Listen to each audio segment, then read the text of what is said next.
everybody. Today, for our institute, we are a committee meeting and committee webinar, toxicology, international toxicology webinars, committee webinars. We are very happy welcoming Bernard Fontaine.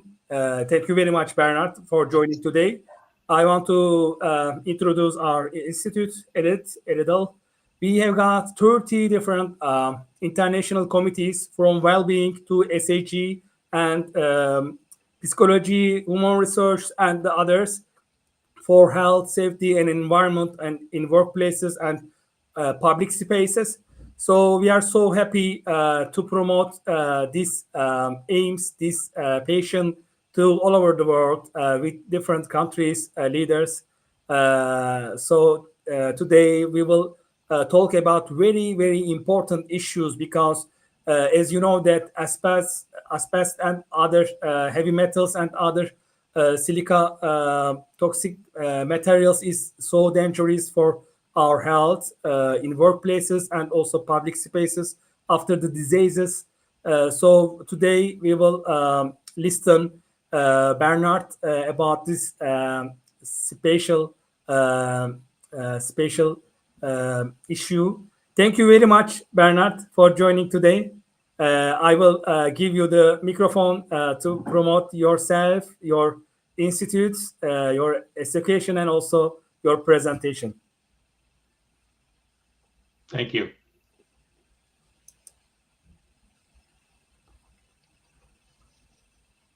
Good morning or good afternoon to you across the globe. My name is Bernie Fontaine. I'm a board-certified industrial hygienist and board-certified safety professional. I'm also the fellow of the American Industrial Hygiene Association and a distinguished lecturer. I come to you as a member of the Workplace Health Without Borders. This is a nonprofit charity who has global reach to talk about occupational environmental issues that affect workers and other stakeholders. We have a number of branches, including the UK, Australia, the United States, and we're trying to develop one in Africa, so we have a better global reach. But it's important to understand that what we do is not just held to the workplaces that we're traditionally associated with. That includes manufacturing, construction, maritime. We have to look at a more global reach of all the workers that do all kinds of jobs. And in this case, this presentation is going to be talking about respirable crystalline silica, asbestos, and some heavy metals that are found in both natural and man-made disasters. And why did I pick this topic? Well, once we get into the topic, we'll see that there are many people who are exposed and unwillingly not protected against these kinds of exposures. So what are these natural disasters? Man-made disasters could be train derailments, traffic collisions, wildfires, shipwrecks, bridge collapse, structural collapses from all kinds of disasters, both from war and civil contact. We also have natural disasters that cause exposure, from earthquakes, tsunamis, tornadoes, famine, floods, lightning, snowstorms, and droughts. These are only some of the examples of natural disasters that appear. The exposure to silica, asbestos, and heavy metal poses a significant health risk, particularly in the aftermath of both man-made and natural disasters. And here's how some of these substances could be problematic. Asbestos, as we know, is a natural occurring mineral that's commonly found in many construction materials due to its fire resistance and insulating properties. Exposure to asbestos fibers can lead to serious health issues like lung cancer, mesothelioma, and asbestos. In man-made disasters such as building collapses, fires, or demolition projects, asbestos-containing materials can be disturbed, releasing asbestos fibers into the air and increasing the risk of exposure to rescue workers and nearby residents. Silica is a common compound found in many building materials such as sand, concrete, brick, and stone. Inhalation of silica dust can lead to lung diseases such as silicosis, lung cancer, and chronic obstructive pulmonary disease. During natural disasters like earthquakes or volcanic eruptions, silica-containing materials can become airborne as dust, posing a health hazard to responders and the general population in affected areas. Heavy metals like lead, mercury, arsenic, cadmium, and chromium are toxic substances found in various industrial processes and products. Exposure to these heavy metals can occur through inhalation, ingestion, and skin contact, leading to a wide range of health problems, including neurological damage, kidney damage, respiration issues, and cancer. So let's look at the exposed population. Look at emergency responders, everything from firefighters, search and rescue teams, medical services, law enforcement, public works, paramedics, and so forth. We have so many volunteers involved with man-made and natural disasters that involves food and shelter, comfort. We have the demolition contractors. They're using various tools and heavy equipment. There's field engineers. They load and remove debris. There are inspectors and mechanical repair that's involved, including salvage. And then we have the exposed population, including residents, tenants, homeowners, business owners, hospital and healthcare workers, and clergy and religious services. Let's do a deeper dive into better understanding it. Asbestos has been used widely across the globe into so many building materials. As the picture represents, it could be in roofing materials, could be outer sheeting on a building, it could be textured ceilings, gutters or downspouts, cladding on the outside of a house or other building. ACM in buildings comes in three forms: sprayed and troweled on and ceiling and wall materials, insulation around hot or cold pipes, ducts, boilers, and tanks, and in a variety of other products such as ceiling and floor tiles. There's also non-friable materials that are bonded in the asbestos product. These may be in form of cement, which can be easily broken during damage during a man-made or natural disaster. In the past, asbestos can be used in over 3,000 different products manufactured worldwide. It has even been used in brick structures, under the eaves and internal linings, especially in bathrooms and laundries. Fibro sheeting, non-fiber asbestos, was used in roofing and fencing materials, gutters, pipes, floor, ceiling tiles. As you can see, and it has a wide distribution. And these are some of the building product materials been used on the market over the years, just to give you some understanding of how they've been used and where they've been used. And you can find them in a lot of old factories that have used this material over and over to line fiber furnaces and things like that. Other asbestos materials include wall coatings, outer cladding, even roofing tiles. When I was in Aruba, asbestos roofing tiles was used widely across the island. We can also find it in concrete and cement pipes. So when disturbed, it can release these fibers into air.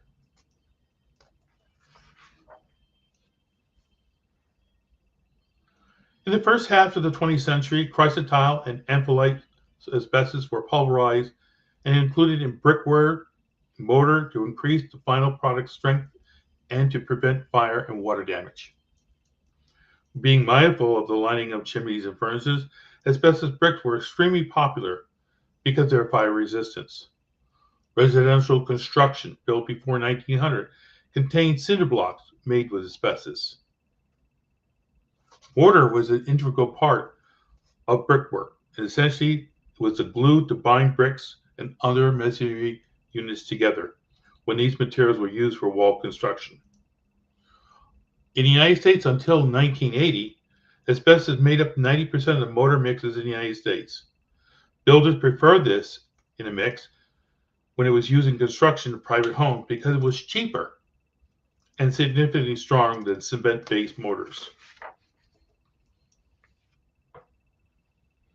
This is an example of naturally occurring asbestos. you have asbestos in product, but there's also naturally occurring asbestos in soil. In this case, the owner of the vermiculite mine in northwest Montana spread harmful asbestos in and around the town of Libby, Montana. It caused more than $18.5 million to settle the suit to claim for the environmental damage they incurred from mining the vermiculite.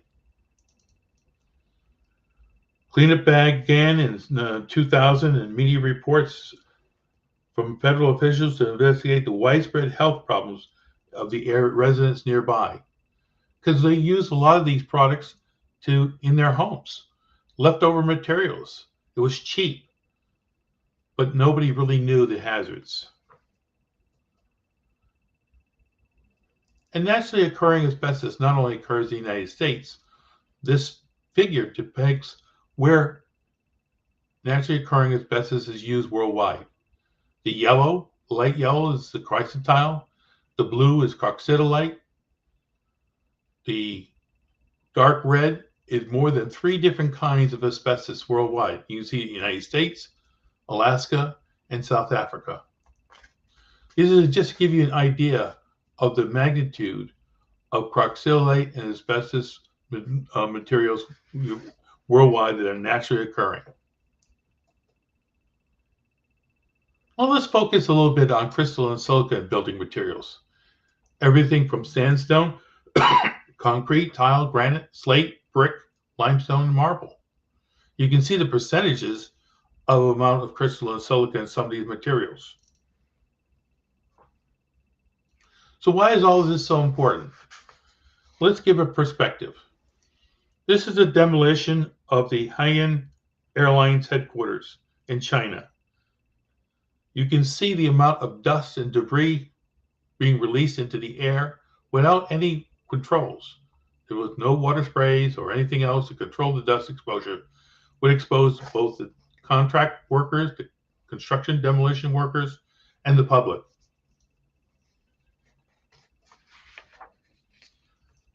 Here's another aerial view of a prison complex that was collapsed in controlled implosion in Sao Paulo, Brazil. Again, no controls being used in demolition of these buildings. Many of these buildings had asbestos and silica containing materials, not to mention some of the heavy metals, which we'll talk about a little bit later. Nonetheless, these controlled explosions can cause exposure to a lot of different people. Without controls or protection, they can be exposed. This figure represents the dust fugitive emissions that can mitigate offsite and affect public health. As we know, silica can be exposed in dust storms, sandstorms, and haboobs. All 3 are similar in nature with some minor differences. A sandstorm is made of particles of sand that can be carried aloft by strong winds. Sand particles that are larger than dust particles are not launched very far and fall out in the air very quickly because of their density and size. Dust storms are natural events that can occur with heavy winds that blow loose sand and dirt through miles and miles across the desert and some civilian areas. We'll talk more about that. But there are respirable particles in that dust storm that are smaller than the sandstorm and can be traveled. They can be launched higher and farther in air. So look at some studies that have been done. This was done by the National Air Quality Standards, the US EPA, Environmental Protection Agency. It shows that mean particulate matter from aerodynamic diameter are less than 2.5 microns in air. These concentrations were carried through military sites such as Iraq, Afghanistan, Kuwait, both in 2006 and 2007. You can see these particle ranges are pretty significant, and they can last for several days to several hours. To look at even more closely, these are monthly predictions of particulate matter with an aerodynamic diameter less than 2.5 micrograms per cubic meter in air. This information was taken between 2000 and 2012 in sites in Afghanistan, Iraq, Kuwait, Kazakhstan, United Arab Emirates, Djibouti, and Qatar. These are based on military reports and data that were extracted. These were reprinted and published in Air Waste Management Association documents. So what do they look like? What's a sandstorm look like? And what do these 2.5 micron particulate material look like?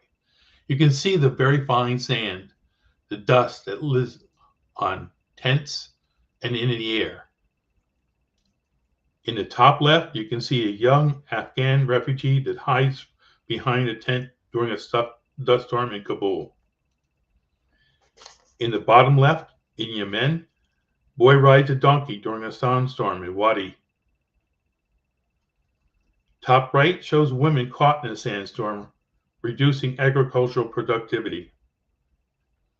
And the bottom right shows Chinese farmer walking amid a heavy sandstorm in China's Gansu province. Besides sandstorms, dust storms, and kaboobs, we also look at volcanic ash.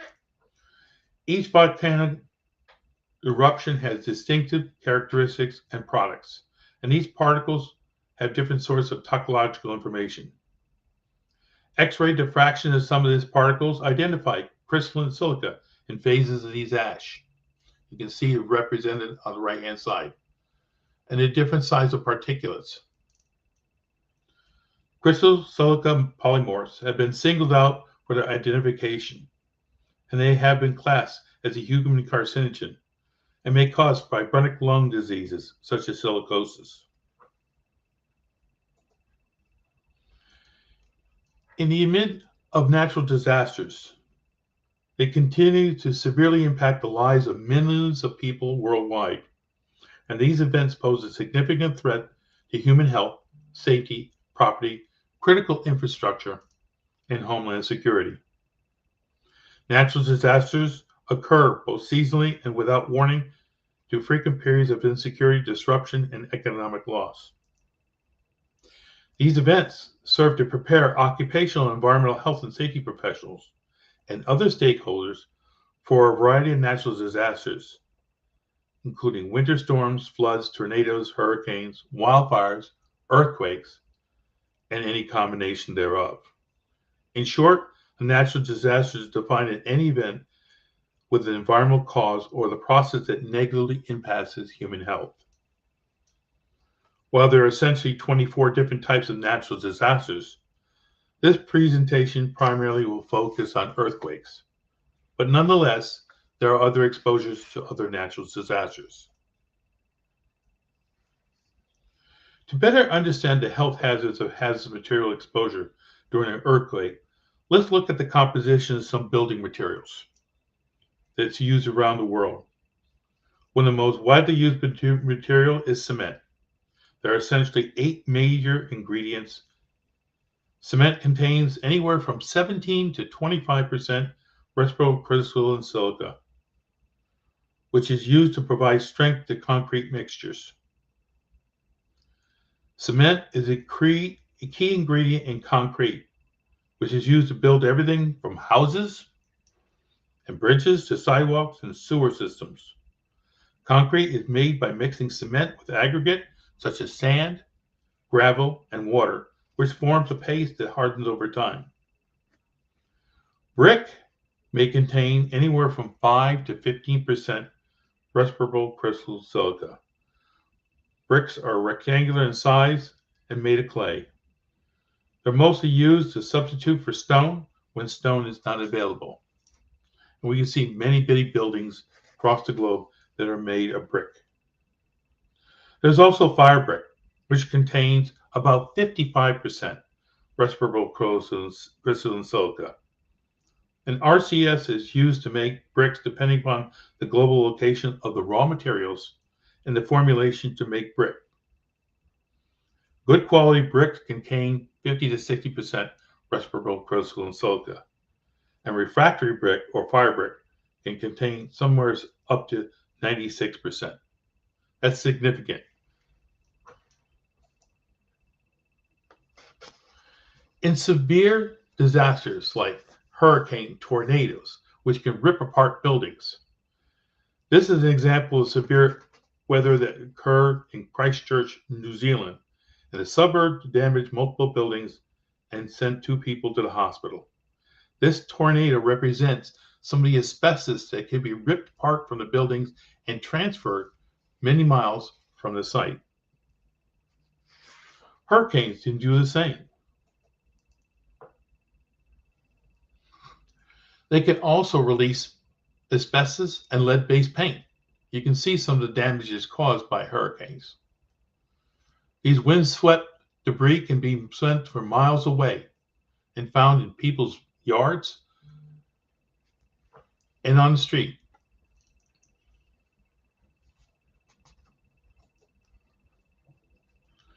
Another important composition of neutral refractory brick is the chromium content in chromite or chrome magnesium brick. Some of these bricks have appreciable amount of hexavalent chromium, which is a known human carcinogen. Breathing in high levels of hexavalent chromium during cleanup disasters like dust you can see in the video here can cause irritation to the nose and throat. Over time, the symptoms of exposure may include runny nose, sneezing, coughing, itching, and burning sensation. It can also lead to health hazards, respiratory symptoms, and lung cancer.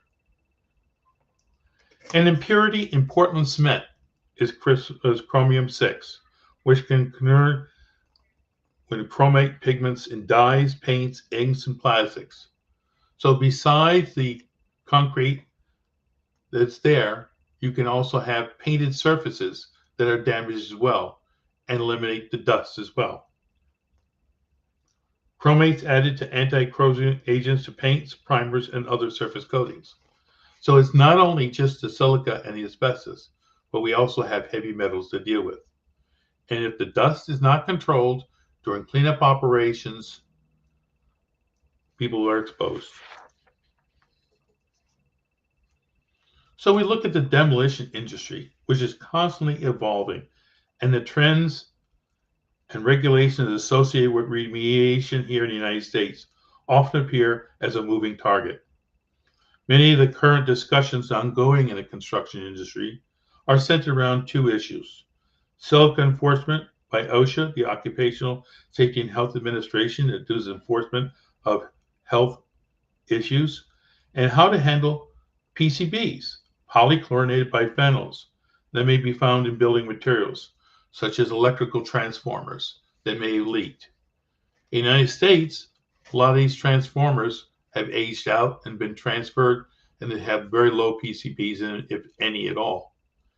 But in other countries in the developing world, they may have PCBs and transformers and electrical equipment that also pose a significant health hazard. The key to handling each of these issues effectively comes down to what the contractor has done in the planning stages of the project.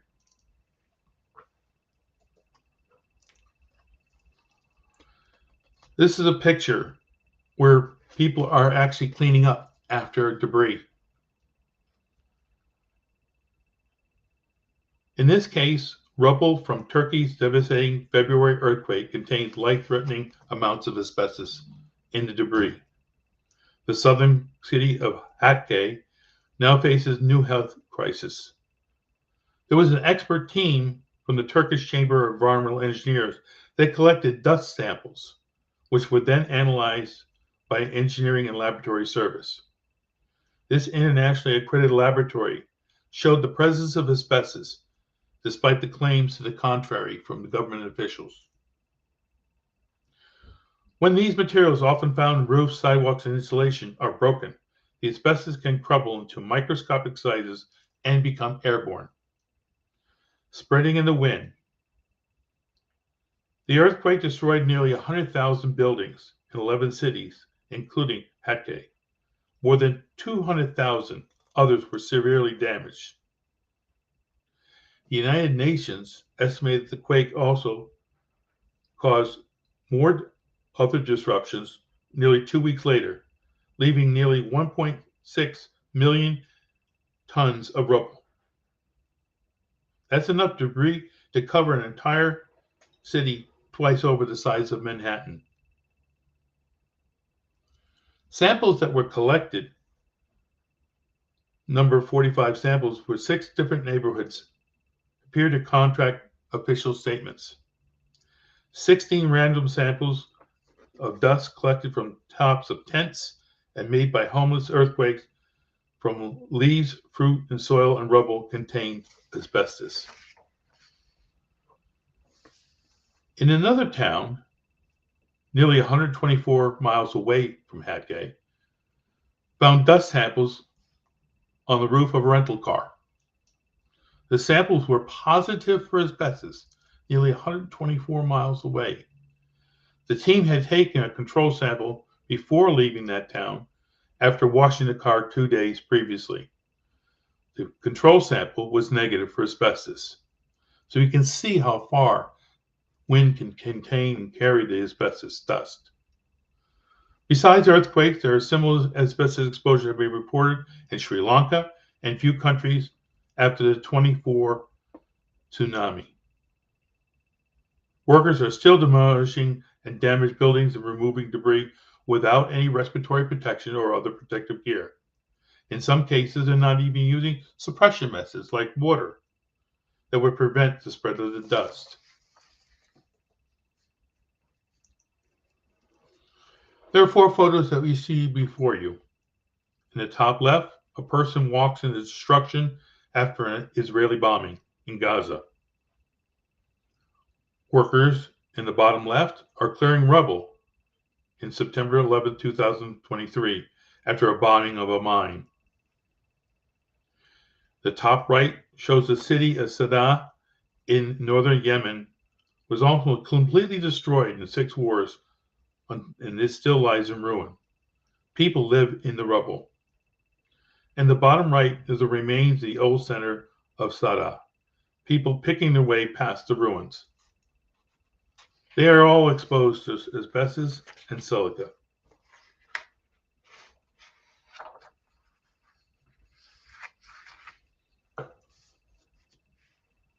These workers are from Tehran, Iran. Asbestos exposure from these construction workers during a demolition of an old house. To identify possible exposures to asbestos, including thermal insulations, chimney pipes, and cement sheets, were all sampled. This study were also taking personal samples to evaluate asbestos exposure during the demolition work.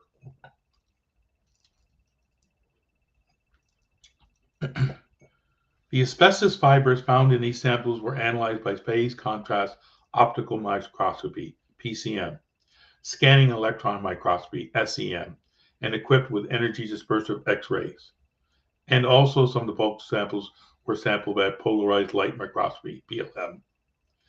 Personal monitoring of asbestos fiber indicated a range of 0.01 to 0.15 PCM fibers per milliliter. The geometric mean and concentration of the asbestos in this case were 0.07 fibers per milliliter, which is considerably higher than the threshold value TLV proposed by the American Conference of Governmental Industrial Hygienists, which is 0.1 fibers per milliliter. The analysis also showed the presence in bulk samples of only chrysotile asbestos and the presence of other types of asbestos. These were exposures among construction workers during demolition of old houses in Tehran, Iran.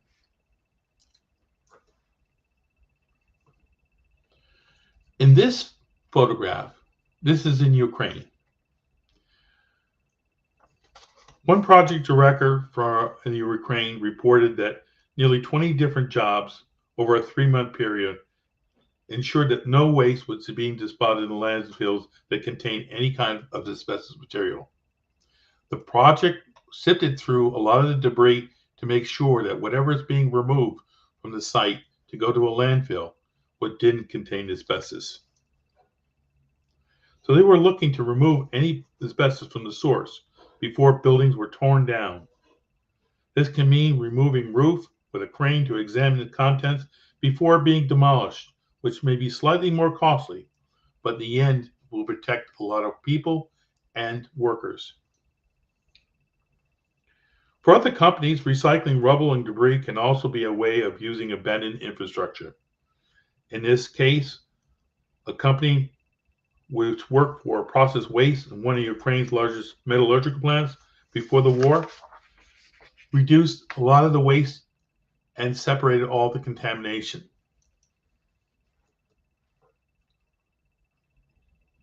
Let's look at wildfires, another natural disaster. Global wildfire activity represents a distributed health risk from the smoke and dust inhalation. In California, they experienced 5 of the largest 6 fires recorded from 2020, including the first modern gigafire, which burnt over 1 million acres. A new study published by the British Journal of Nature Communications gives us a new perspective into why exposure from wildfire smoke is more hazardous pollution than any other sources. The lead author, a postdoctoral scholar, looked at wildfire smoke and mixed gases and fine particulate that can be cause harm in multiple ways. And this study was supported by the Center for Disease and Control and Prevention, CDC, here in the United States. They found it was a complete mixture of gases and particles that was formed in the wildfires that spewed out the smoke and left behind dust, heavy metals such as chromium that were mostly overlooked in many of these wildfires.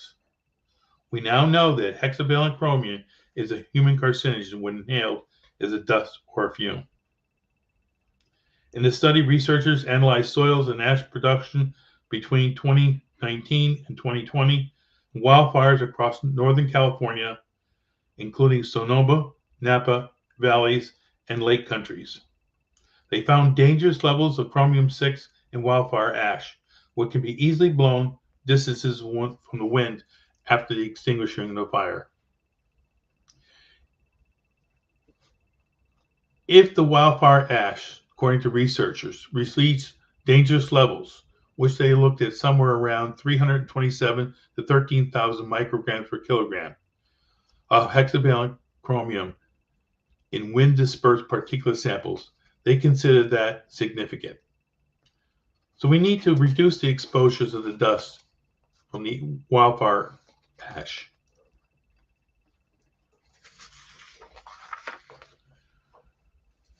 This is a study that was done to show the amount of chemicals, particularly lead, mercury, cobalt, cadmium, and arsenic can be released during wildfire smoke. These particular fire ranges produce high levels of these chemicals, sometimes of nearly 2,000% over occupational exposure limits. These chemicals, evaluated for 4 years or less, were looked at in 2018. A few studies have shown the presence of remobilized lead in soil from natural and legacy sources from ash that was caused by wildfires in Australia and in California. We are more familiar with some of the structural fires that occurred in Hawaii. Fires can have a devastating effect on buildings, especially when asbestos is involved. It doesn't always have to be residential structures. It can be commercial or industrial structures, particularly the older ones. Asbestos cement, commonly used as roof sheeting and cladding on industrial and commercial buildings, is particularly susceptible to harmful effects of fire.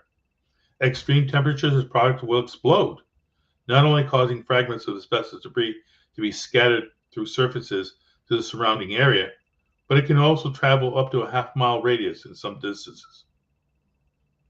It will also be released into the atmosphere and cause serious health effects for anyone who's nearby.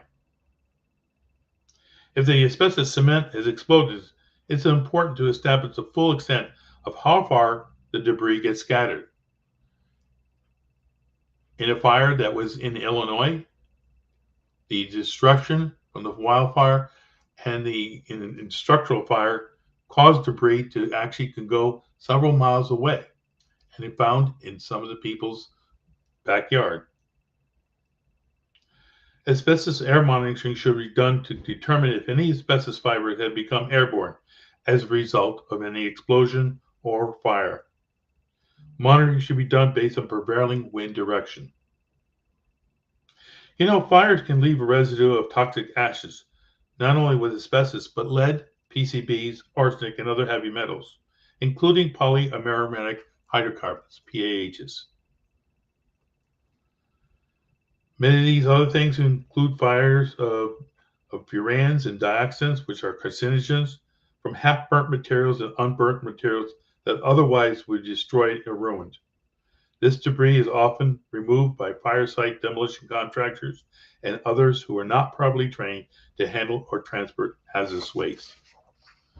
Asbestos and toxic waste and ash should be properly managed for treatment and disposal, and not expose anyone from the demolition company who are not properly protected. A fire site management should be examined by professionals, specifically the existence of asbestos, before cleanup operations can be assured that none of the workers can be exposed.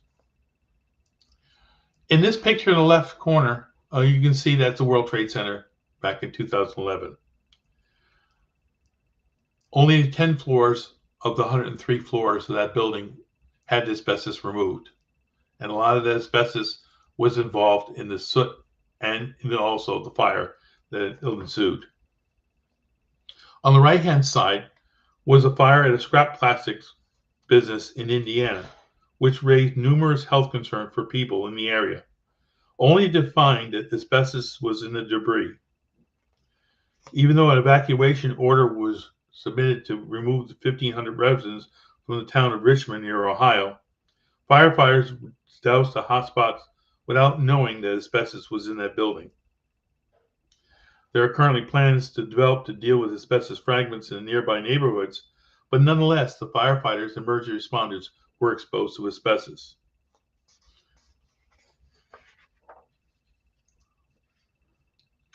Some asbestos debris fell in North Portland, Oregon, after a warehouse fire contained asbestos, and officials are warned the public should inform accumulations of ash and paper.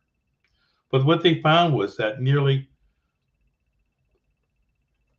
the remains of the investigated the roofing materials contained these high levels of asbestos. Nobody had done any kind of asbestos management survey of the building to determine where and how much of the asbestos was in this building. In the United States, we have asbestos rules and regulations, unlike other countries, to make sure that we understand if you have any asbestos containing materials, you have to have an emergency medical plan to deal with the situation should a fire or other disaster occur.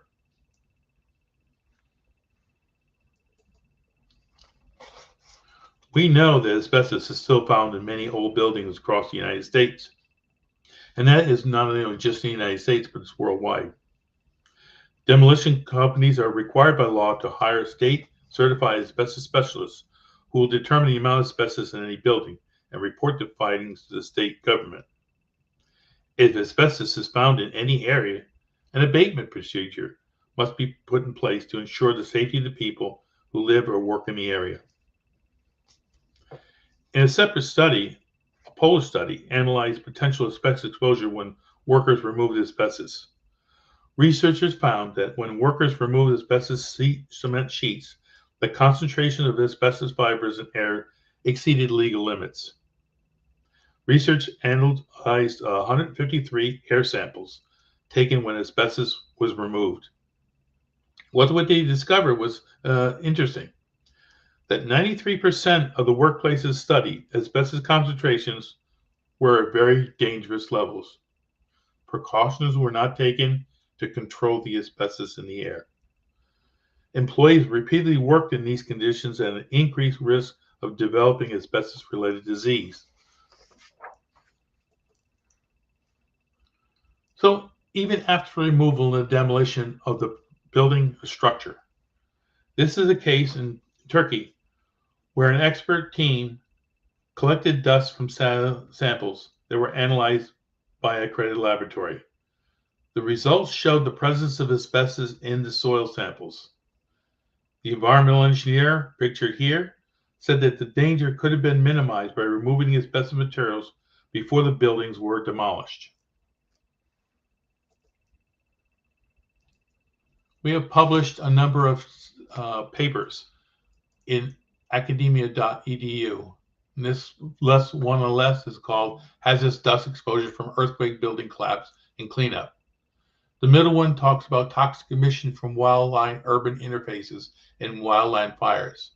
And the one on the right talks about respiratory critical silica in dust storms, sandstorms, and haboobs. We believe that there's a lot of information that needs to be shared beyond the traditional industrial hygiene occupational health profession to protect workers and other stakeholders from harm. I thank you for your time, and I hope this enlightens you to how to protect other people beyond the traditions we normally. Any questions, please?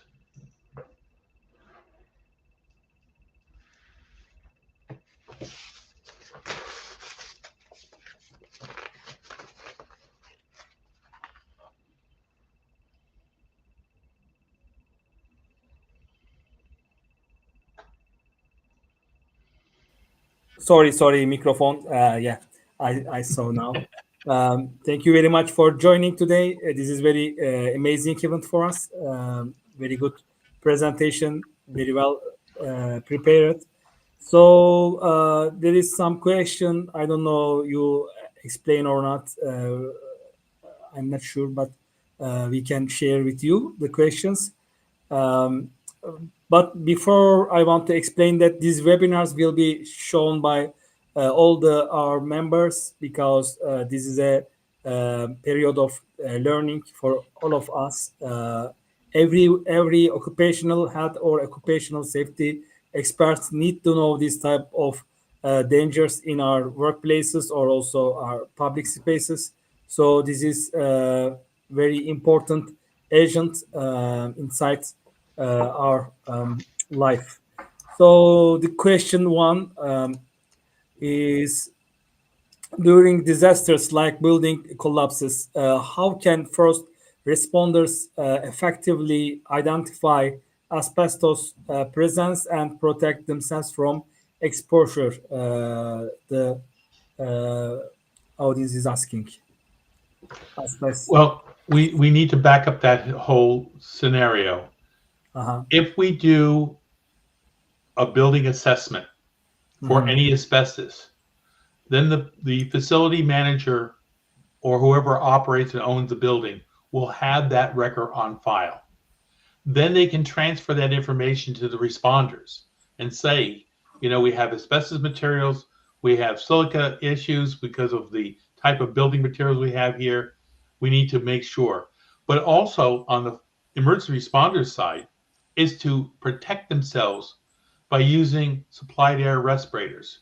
Assume there is asbestos and silica and everything else and has materials in there until otherwise proven.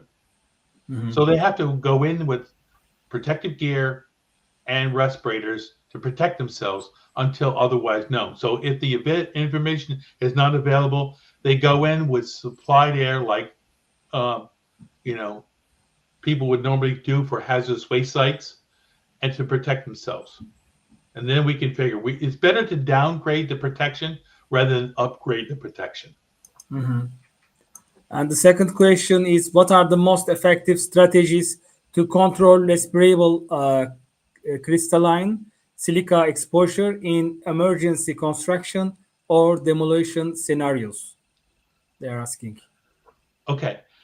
In most demolition constructions that know that there's asbestos materials or silica everything present, and they want to prevent the exposure, the dust from getting off-site, They use water spray, a very simple thing to wet down the material as it's being excavated. This way here, any dust will be minimized. It's not going to be perfect, but it'd be better than not doing it. Yeah. There's also training that needs to be done for all the people who are doing these sites to understand what hazardous materials are so that they can protect themselves while they're doing this work. Yeah, Ibrahim Cesur, writing, thank you to you for this great presentation. The other question is about children and vulnerable groups. What special measures should be taken to protect children and other vulnerable population from exposure to hazardous substances, disaster affected areas? In disaster affected areas, they are asking. It's very hard to protect children because they're not, they can't be using normal respirators like adults would because they don't make them that size. We have to remove them from any kind of debris. So they have to be reorganized, replaced with family members or somebody else in another location. If it already exists in the building, such as deterioration of asbestos containing materials, that should be held by the building owner to remedy. But there are very few regulations across the globe that require building owners to take care of that problem. But during a situation, maybe in tents and things like that, we have to protect the children and move them out of the area if we know the hazard is imminent. So we can try to do the best we can, but it's never perfect. Yeah. Okay. Thank you very much.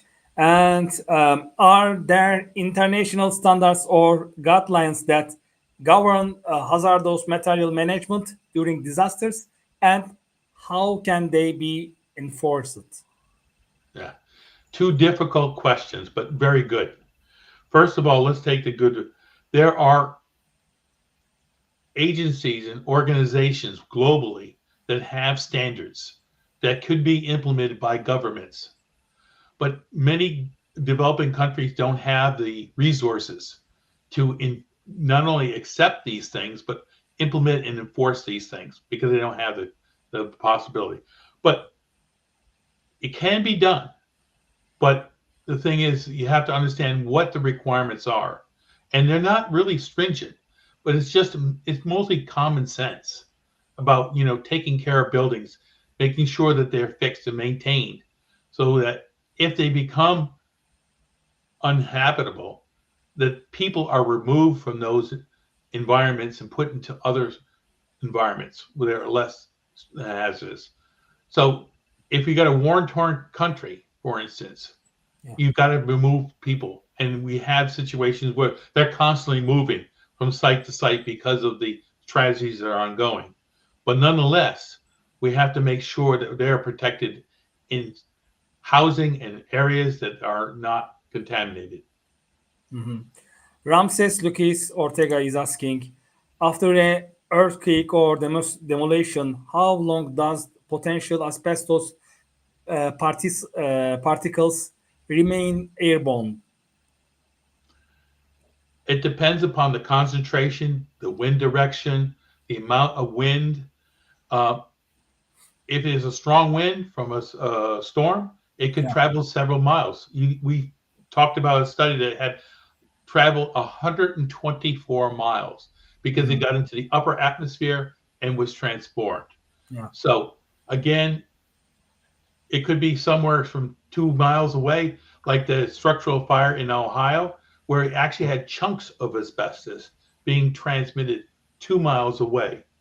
So you can have transmission by wind for very long distances, and people are exposed.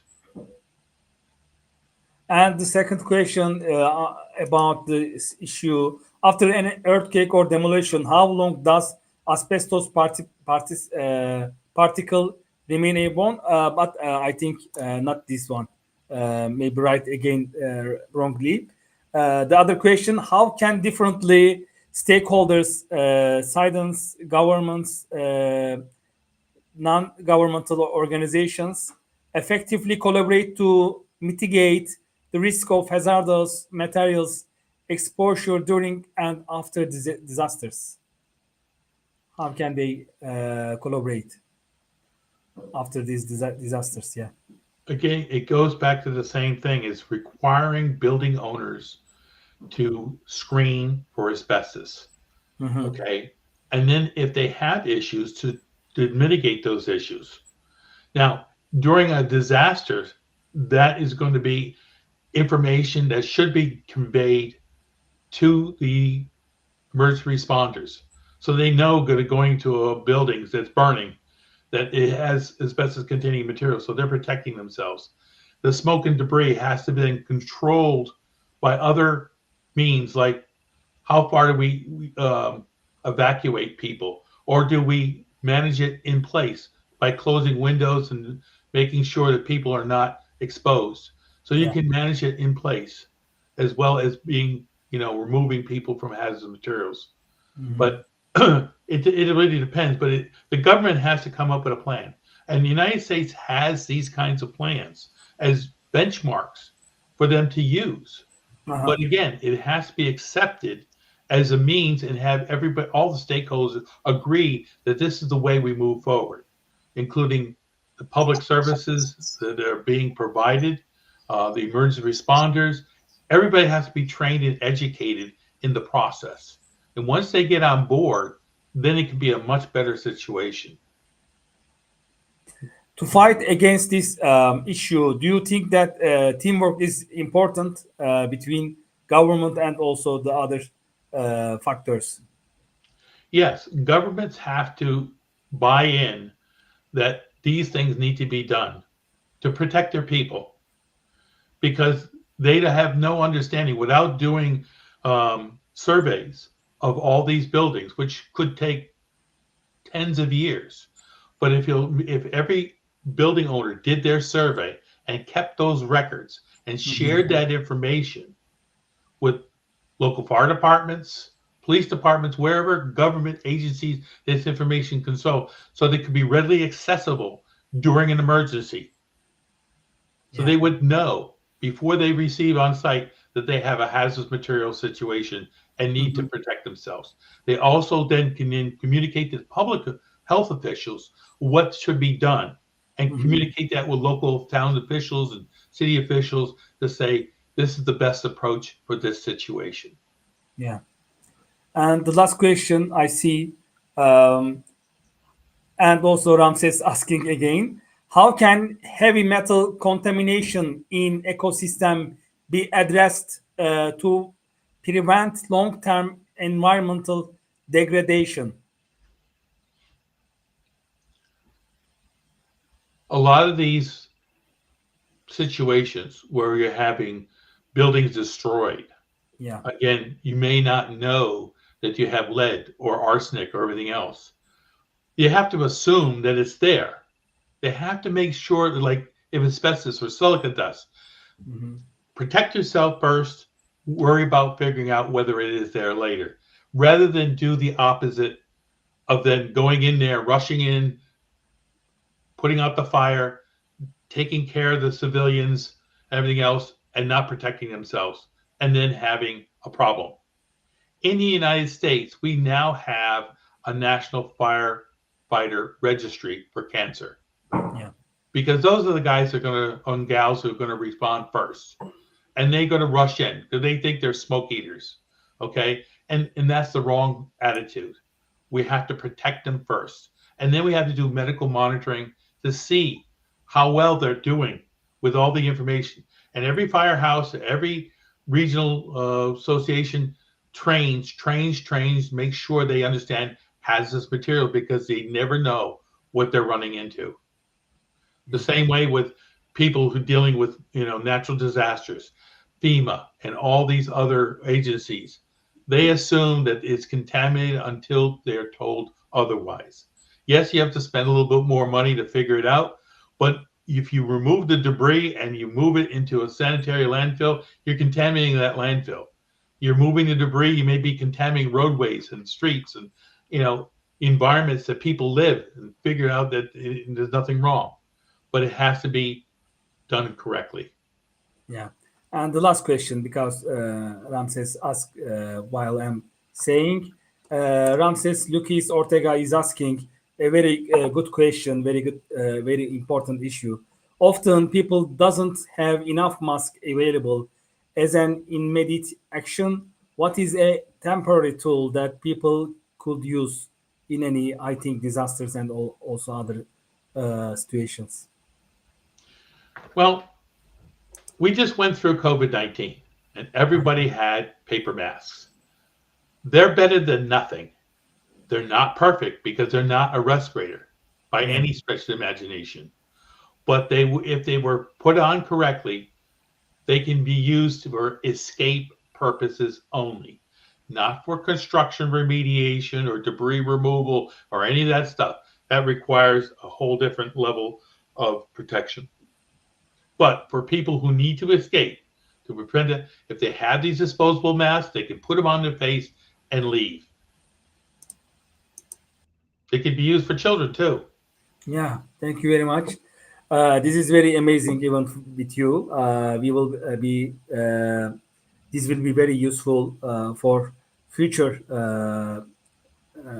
future of our membership organization, because also our all members on future they will watch also this video again. I will advise to do all the members also, because you shared two important information today, Bernard. Thank you very much. And I also promote this event internationally and also nationally. All of our professors knowing this event, we are very happy to promote this event. Thank you very much for joining today. So, do you want to share something for all globe, because this will be very famous on future? I just wanted to let people know that Workplace Health Without Borders is an international charity, and we promote certain topics of interest. And I would urge people to look at LinkedIn because Yeah. we have a working group that posts things daily. It may not be all pertaining to you on this particular day, but there may be some gems that you take away to help you do your job better. Yeah, Bernard, you are very, very kind colleges, leaders for our profession, because you are sharing all of your information. You are spreading too much message in LinkedIn groups. I am following every day. Thank you very much for your efforts. We are very happy to see that. I also advise all of our colleges to add Bernard and follow Bernard for future. Thank you very much. Have a nice night today to all of our members and followers.